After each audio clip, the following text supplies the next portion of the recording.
country, people should avoid bad manners. I want to thank Her Excellency Samia Suluhu for calling out activists who wanted to go and disrupt the peace in Tanzania.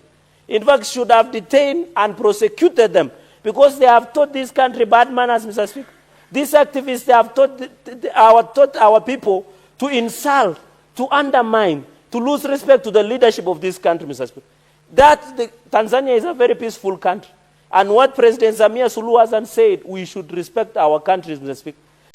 And I want to warn governors. No governor is special. Even if you criticize the president, you are not special. We want to tell the governor of Tanzania that he must be held accountable. However much he tries to politicize the issue, he must face the full wrath of the law, Mr. Speaker. And I want even to throw mind, Mr. Speaker, this country, people should avoid bad manners. I want to thank Her Excellency Samia Suluhu for calling out activists who wanted to go and disrupt the peace in Tanzania. In fact, should have detained and prosecuted them because they have taught this country bad manners, Mr. Speaker. These activists, they have taught our people to insult, to undermine, to lose respect to the leadership of this country, Mr. Speaker. Tanzania is a very peaceful country. And what President Samia Suluhu said, we should respect our countries, Mr. Speaker. There is mutual respect. And I hope as the activists run around East Africa trying to meddle in the internal affairs, they must be put to stop, Mr. Speaker. Because what business would you have to go and meddle in affairs of Tanzania? What business, Mr. Speaker? These activists, and I want to ask President Samia Suluhu, Mr. Speaker, of Tanzania, to be very careful because these activists are funded by enemies of Africa who want to destabilize the unity, the peace and tranquility of most African nations, Mr. Speaker. You saw even in the last Gen Z protest, Mr. Speaker, there were allegations that international donors were financing instability, Mr. Speaker, in this country using what we call international donors, Mr. Speaker. So I want to ask the President Samia Suluhu that in the spirit of East Africa, he should assist us to discipline some of these ill-behaved activists that have continued to destabilize Kenya, Mr. Speaker. The island of peace of Tanzania must be protected, Mr. Speaker. Senator Cherargei. Anawafinya kabisa. Senator Cherargei, can you relate what you are now discussing with the Division of Revenue Bill? Can you relate the two? Because you okay. I'm trying to relate. What I'm saying, Mr. Speaker, we need stability in Tanzania and in Kenya. Because there is balance of trade.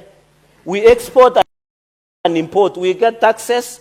Then we build on the division of revenue, Mr. Speaker. And that is why I'm saying we should not disturb the peace and unity of Tanzania, Mr. Speaker. And ask Samia Suluhu afinya wa kabisa. There's a minute.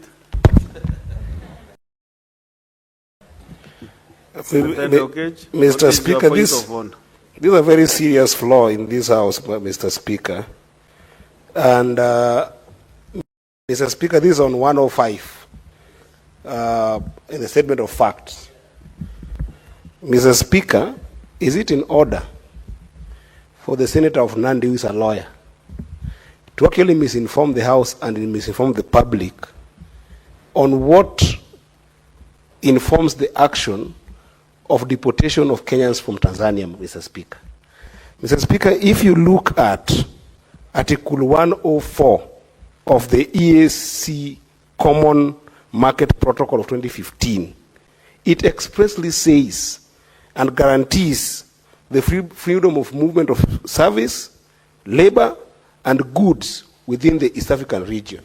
If you look at the treaty, Mr. Speaker, that was established in 1999, Mr. Speaker, it allows the tenets of democracy to actually permeate in the region entirely, Mr. Speaker.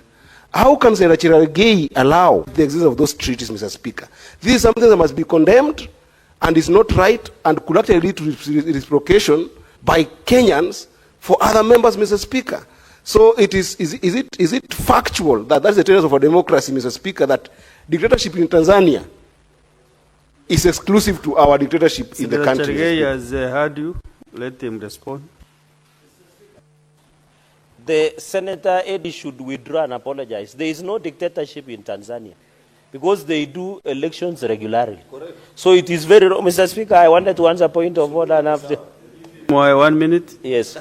So he must withdraw and apologize because Samia Suluhu Hassan president, she has been elected to be in that office alongside the late Magufuli. Number 2, under the AC Treaty, it talks about goods and services. Martha Karua and other busybody activists are not defined as goods and services. Unless I got it, the Treaty of 1999. Goods, services and labor. And which labor was a busybodies activist? The Martha Karua and Boniface were taking to Tanzania, Mr. Speaker.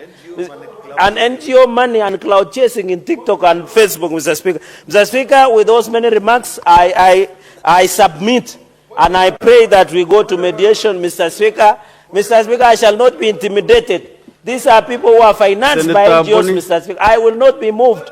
If they have eaten NGOs money from Soros, Mr. Speaker, he should ensure. Senator Cherargei, you have finished. Assume your seat.